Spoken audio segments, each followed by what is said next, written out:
Hello everyone. तो कैसे आप सभी। तो फाइनली एसओएल में अंडर ग्रेजुएट के जो एडमिशन है BA BCom BA honours BBA BMS के जो एडमिशन है फर्स्ट ईयर फर्स्ट सेमेस्टर के वो शुरू हो चुके हैं। आज की वीडियो में बताएंगे कैसे आप अंडर ग्रेजुएट में किसी भी कोर्स में एडमिशन ले सकते हैं।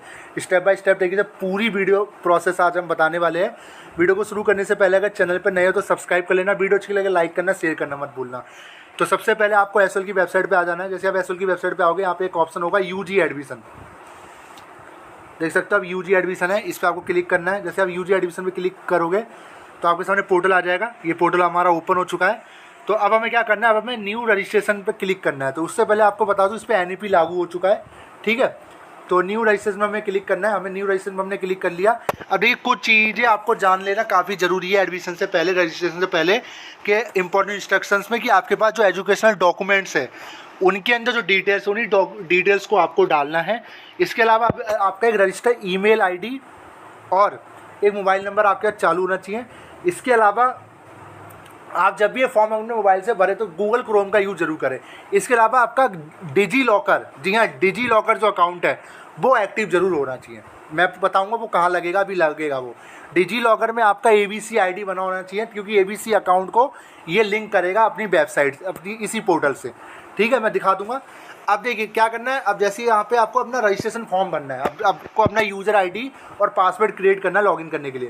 यहाँ पे आप अपना यूज़र नेम डालोगे, लोअर केस में डालोगे। यहाँ पे अपना नाम डालोगे जो कि आपके एजुकेशनल डॉक्यूमेंट में सेम होना चाहिए, चेंजेस नहीं। ईमेल एड्रेस, वो ईमेल एड्रेस जो एक्टिव होना चाहिए।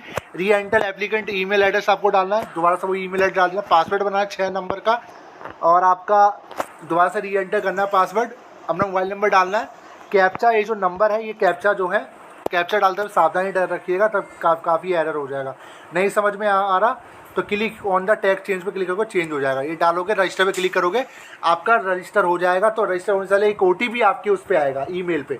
ओटीपी का जो ओटीपी है वो डालना है उस पर और कैप्चा डालना है, सबमिट करोगे, आपका जो रजिस्ट्रेशन हो जाएगा। देन उसके बाद आपको इसी पोर्टल पे आप दोबारा आ जाओगे। यहाँ पे ग्रीन कलर का एक आइकन शो हो जाएगा पॉपअप कि आपका जो रजिस्ट्रेशन है सक्सेसफुली हो चुका है। अब आप नीचे जाओगे, नीचे जाके अब आपको इसको लॉगिन करना है। जी हाँ, अब लॉगिन किससे करोगे, लॉगिन करोगे उसी रजिस्टर यूज़र नेम से जो यूज़र नेम आपने अभी बनाया है, ठीक है।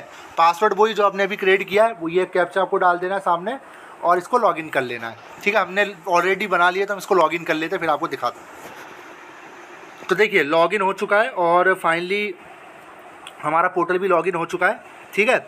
अब देखिए यहाँ पे एलिजिबिलिटी लिखी हुई है। अगर आपको बीबीए करना है, इसकी एलिजिबिलिटी क्या है, आपके 45% मार्क्स होने चाहिए 12th में ना। तो सबकी एलिजिबिलिटी यहाँ लिखी हुई है, आप एलिजिबिलिटी यहाँ से देख सकते हो, ठीक है। जो जो उनसे कोर्स है सबकी एलिजिबिलिटी यहाँ पे लिखी हुई है। कोई नहीं, हमने सारा देख लिया, कोई दिक्कत नहीं है। अब हम आई हैव रीड इम्पॉर्टेंट उस पर क्लिक करेंगे। हमें इस पर इम्पॉर्टेंट क्लिक कर देते हैं, ठीक है। सबमिट पर हम क्लिक करेंगे। अब देखिए एडमिशन के लिए आपको 8 स्टेप से गुजरना पड़ेगा, ठीक है। पहला स्टेप है आपका पर्सनल डिटेल, आपको जिसमें मैं बताता हूँ क्या क्या आपको डालना है, फिर मैं इसको फिल करके दिखाऊंगा, ठीक है। पहले में आपका आएगा आपका फर्स्ट नेम, दूसरे में मिडिल नेम, लास्ट नेम अगर है तो डाल देना। डीओबी, जेंडर, इस ऑर्फन मतलब क्या आप अनाथ हो, येस या नो, नो का कर देना, ठीक है। सिंगल पेरेंट, येस या no. Mother name, father name, category, किस कैटेगरी से बिलोंग करते हैं, unreserve, SC ST। Blood group, देखिए अगर आपको अपना ब्लड ग्रुप नहीं पता को तो कुछ भी सिलेक्ट कर दीजिए, आपका वो खून नहीं लेंगे, सब पूछ रहे हैं आपसे, ठीक है। मैरिटल स्टेटस में आपको डालना है आप क्या हो, सिंगल हो, डिवोर्स हो, मैरिड हो, सेपरेट हो। तो सिंगल डाल दोगे तो स्टूडेंट तो सिंगल ही होगा। पर्सनल भी डिसेबिलिटी में क्या डालोगे, नो, कुछ नहीं है, ठीक है, कोई प्रॉब्लम नहीं। कैटेगरी में क्या डालोगे, अनरिजर्व डालोगे, ठीक है। और उसके बाद आपको नीचे आपका मोबाइल नंबर, ईमेल आईडी अगर आप एक्स्ट्रा देना चाहते हो दे सकते हो। तो मैं ज़रा इसको फिल कर देता हूँ, कुछ चीज़ें और आपको दिखा देता हूँ, 1 मिनट। ठीक है, फिर आप नीचे आओगे, यहाँ पे आपको डालना है अप्लाई टू बार्ड कोटा। क्या आपको बार्ड कोटा के लिए अप्लाई करना है, नो, ये चीज़ें नो ही करना है। इंडिया की रेजिडेंसी है, एम्प्लॉय ऑफ सोल, क्या आप एम्प्लॉय हो एसओएल के, नहीं, हम कोई एम्प्लॉय नहीं है। क्या आप एम्प्लॉय हो यूनिवर्सिटी दिल्ली के, जी नहीं। आपको अपना एड्रेस डालना है, पिन कोड डालना है। देखिए यहाँ पे आपको क्या सिलेक्ट करना है, क्या आप NRI हो, नो, हम NRI नहीं है। अगर येस करोगे तो आपसे पासपोर्ट मांगेगा, नो कर दीजिए, क्योंकि आप NRI थोड़ी हो। अगर NRI हो तो येस करना।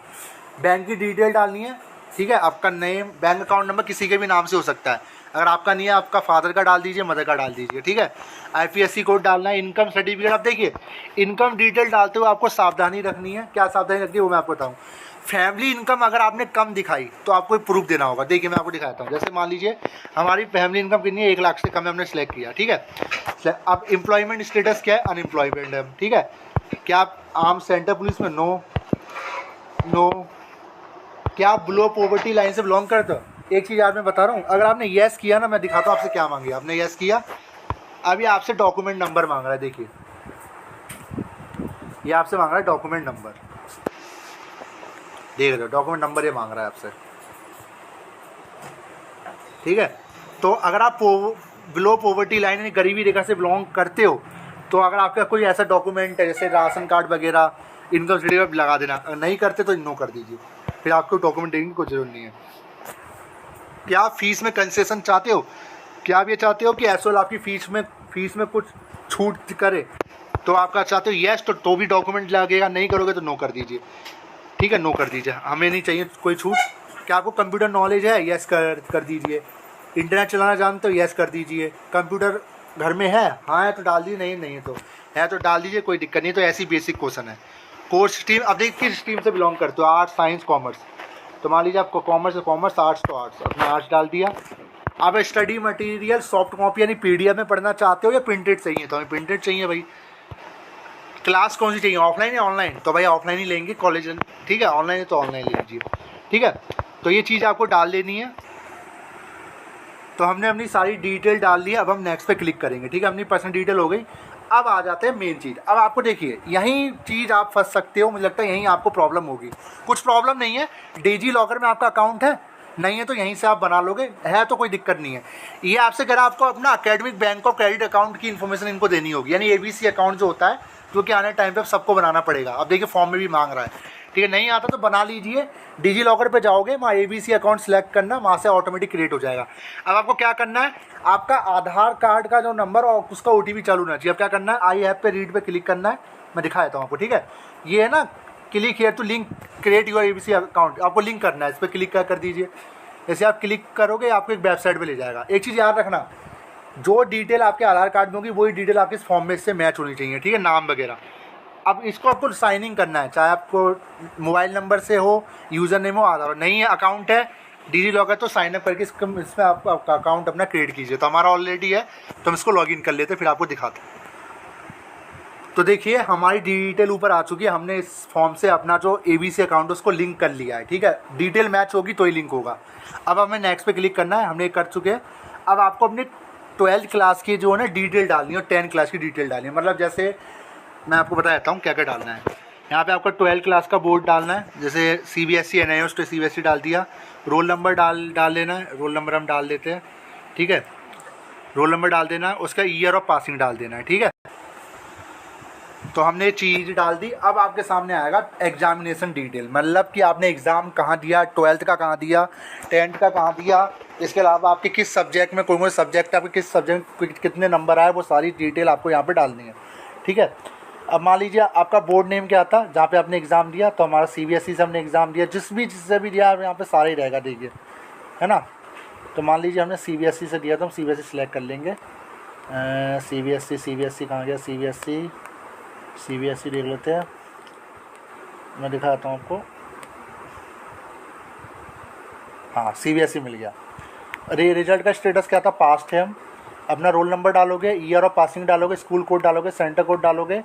अब कौन से सब्जेक्ट आपके पास थे उसमें आपको फुल में से कितने नंबर मिले, वो सारे सब्जेक्ट के नंबर डालोगे। फिर नीचे जाओगे, फिर 10 की डिटेल भी सेम ऐसी डालनी है।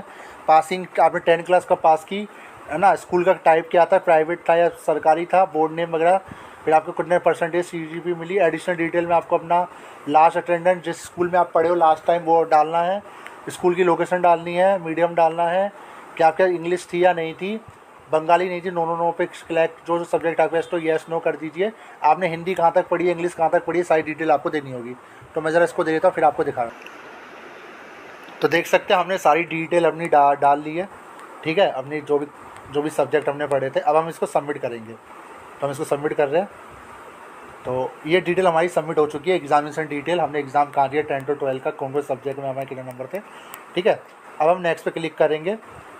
अब आ जाता है प्रोग्राम सिलेक्शन। जी हाँ, अब देखिए इसमें एक खासियत है, समर पोर्टल आपको ऑटोमेटिक बता देगा कि आप किस किस प्रोग्राम के लिए एलिजिबल है आपके सब्जेक्ट के अकॉर्डिंग, जो भी डिटेल आपने प्रोवाइड करवाई है 10 to 12 की। हम बीकॉम ऑनर्स के लिए एलिजिबल नहीं है, बी ऑनर्स इंग्लिश के लिए एलिजिबल नहीं है, ठीक है, और हम बीकॉम प्रोग्राम के लिए भी एलिजिबल नहीं है, बीए ऑनर्स इकोनॉमिक्स के लिए भी एलिजिबल नहीं है। क्या किस किस के लिए एलिजिबल है? हम बीए प्रोग्राम विद साइकोलॉजी के लिए एलिजिबल है, BA programme with computer application के लिए एलिजिबल है, BA programme with education, BA programme with Urdu, BA programme with English, निकल लगा कि बीए प्रोग्राम के हम किसी भी कोर्स के लिए एलिजिबल है। अब प्रोग्राम सेलेक्ट करेंगे। अब देखिए ध्यान से सुनिएगा मेरी बात, जितने भी स्टूडेंट हैं, ठीक है, यहाँ पे आपके प्रोग्राम में आ जाएंगे जो भी आप एलिजिबल हो। अगर आप बीए प्रोग्राम विद एजुकेशन लेते हो, यानी कि एजुकेशन आपका मेजर सब्जेक्ट रहेगा। अगर आप बीए प्रोग्राम विद पॉलिटिकल, यानी मेन सब्जेक्ट आप कौन सा लेकर पढ़ोगे वो आपको सिलेक्ट करना है, हिंदी, हिस्ट्री, एजुकेशन। तो मान लीजिए हमें मेन सब्जेक्ट लेना है पॉलिटिकल साइंस के साथ हम पढ़ेंगे, तो पॉलिटिकल सेलेक्ट कर लिया। किस मीडियम में पढ़ोगे? हिंदी में, हिंदी डाल दिया। अब 4 रीजन है एसओएल के, नॉर्थ, साउथ, ईस्ट, वेस्ट, तो कौन सा भी रीजन सिलेक्ट कर लीजिए। अगर जो दिल्ली में रहता है वो तो उसे पता ही है कि वो अपने एरिया के अकॉर्डिंग कर लेगा, बट जो बाहर रहता है तो वो आपसे मैं यही कहूँगा आप नॉर्थ रीजन ही सिलेक्ट कर लीजिए। अगर आप आउट ऑफ स्टेट रहते हैं, आपको दिल्ली का कुछ नहीं पता, ठीक है।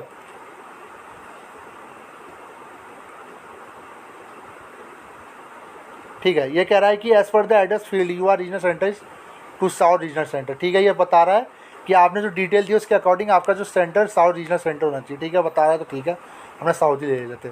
सबमिट पर हमने क्लिक कर लिया। अब हमें सबमिट हो चुका है। अब हमें क्या करना है, अब हमारी डिटेल आ चुकी है, हम नेक्स्ट पे क्लिक करेंगे, ठीक है। अब हमें अपना सब्जेक्ट सिलेक्शन करना है, फर्स्ट सेमेस्टर के सब्जेक्ट हमें सिलेक्ट करने हैं और इसके बाद हमें सेकंड सेमेस्टर भी सब्जेक्ट जो है सिलेक्ट करने हैं। इतना याद रखना, आपके टोटल एक सेमेस्टर में 7 सब्जेक्ट है और टोटल 14 सब्जेक्ट आपको सिलेक्ट करने हैं दोनों सेमेस्टर को मिला के। दोनों सेमेस्टर के सब्जेक्ट आप अभी के अभी सिलेक्ट कर लोगे। जैसे सिलेक्ट कैसे करना, डिसिप्लिन में आपको पॉलिटिकल साइंस ही मिला क्योंकि हमने पॉलिटिकल साइंस ही लिया है अभी।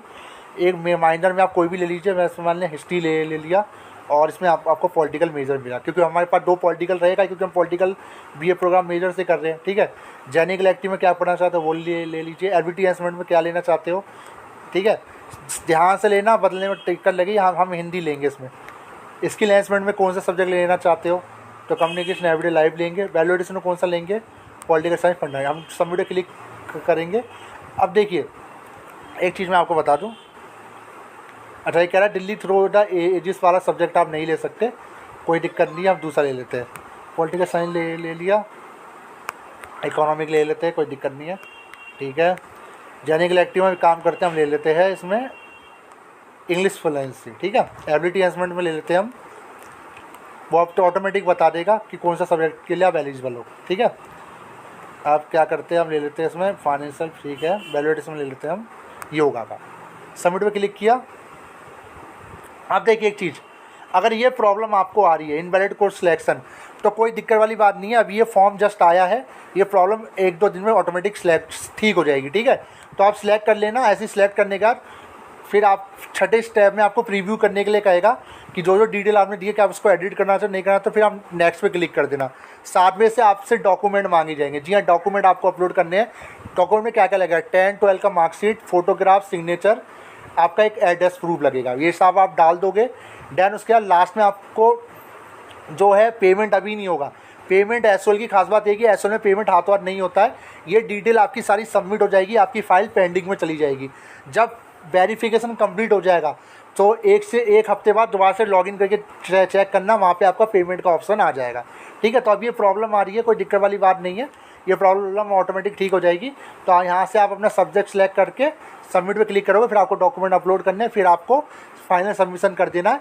जैसे ही वेरिफिकेशन कंप्लीट होगा 8वें स्टेप पे आपको पेमेंट करना है, जब आपके डॉक्यूमेंट वेरीफाई हो जाएंगे। तो इस तरीके से आप अपना जो फॉर्म है अंडर ग्रेजुएट कोर्सेज का किसी भी स्ट्रीम के लिए फिल कर सकते हो। तो वीडियो कैसे लगी जरूर बताएगा, लिंक मैंने डिस्क्रिप्शन बॉक्स में दे दिया है डायरेक्ट वेबसाइट का। Thank you.